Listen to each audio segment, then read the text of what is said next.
Maaf sebelumnya beberapa ada, tapi secara luas berbeda. Maaf nih suara agak serak, cuaca lagi kurang baik ya, jadi suara agak kurang serak. Terima kasih Ibu Titi Hoiriah, Kepala Badan Pengembangan Ekonomi dan Keuangan Syariah atas undangannya hari ini, bersama Pak Ivin. Terima kasih juga Pak Cecep Rukendi, Deputi Bidang Pengembangan Strategis Ekonomi Kreatif, Kementerian Ekonomi Kreatif atau Badan Ekonomi Kreatif yang hadir hari ini. Pak Cecep mana ya tadi? Saya belum lihat ya. Kemudian ada Pak Banjaran Surya Indrastomo selaku Chief Economist PT Bank Syariah Indonesia. Kemudian Pak Rizky Hidayat, CEO Investor Trust atau Kepala Komunikasi Kadin Indonesia. Kemudian Bapak Primus Dorimulu, CEO, salam kenal Pak, CEO Investor Trust ya, Kepala Komunikasi Kadin Indonesia. Bapak Muhammad Ismail, CEO Zahir International, sekalian kenalan saya. Kemudian ada owner Solselli, Bapak Doni Pramono, sepertinya belum hadir. Kemudian tadi belum tercatat nih Pak Direktur dari Bank Syariah Indonesia, salam kenal Pak.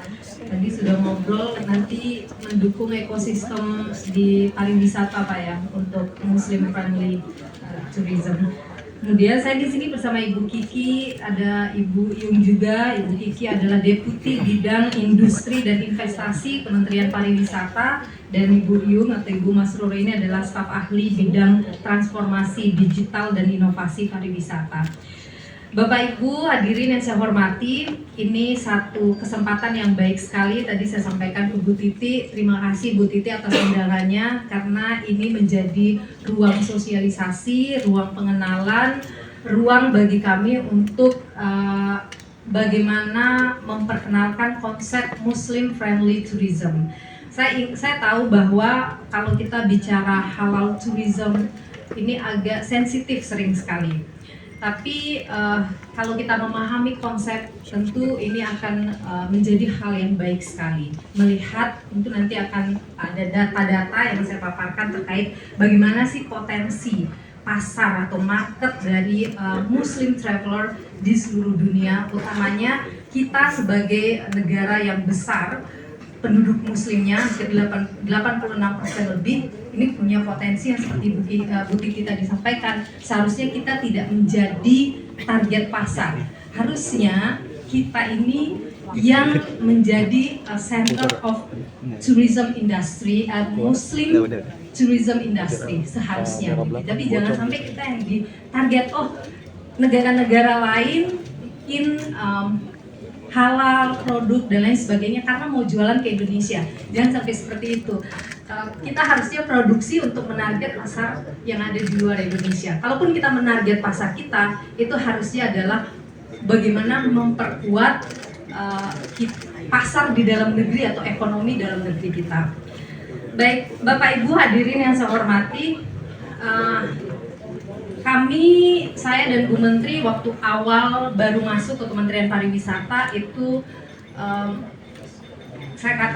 kami katakan bahwa kita mesti ngobrol dengan banyak pihak kalau kita mau bicara soal Muslim friendly tourism atau pariwisata ramah Muslim ini. Kami ketemu dengan Kepala BPJPH, Babe Haikal, waktu itu diskusi panjang, dan kita tahu bahwa bicara soal Muslim friendly tourism ini bukan bicara satu malam, atau bukan edukasi satu malam, perlu sosialisasi panjang, dan ini adalah kesempatan yang baik bagi kami untuk sosialisasi konsep dari Muslim friendly tourism itu.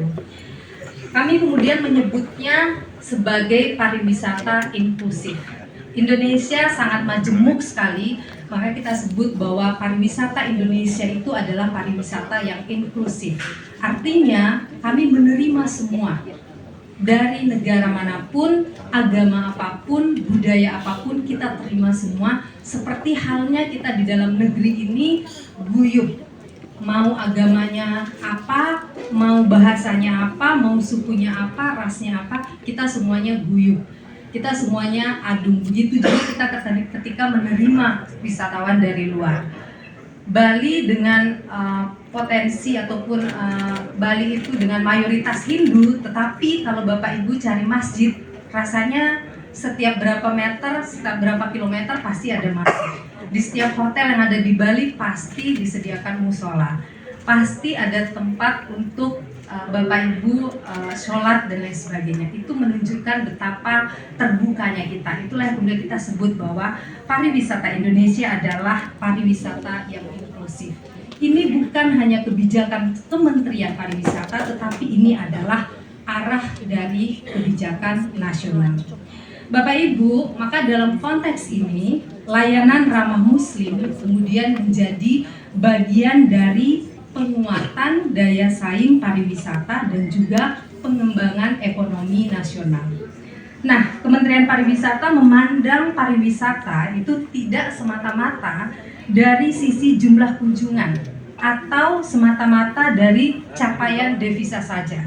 Ya, itu penting karena kita masih basicnya quantity, semuanya dihitung dari angka. Tetapi yang paling penting dari itu semua adalah soal quality. Maka arah pariwisata kita adalah menuju ke pariwisata yang berkualitas dan berkelanjutan.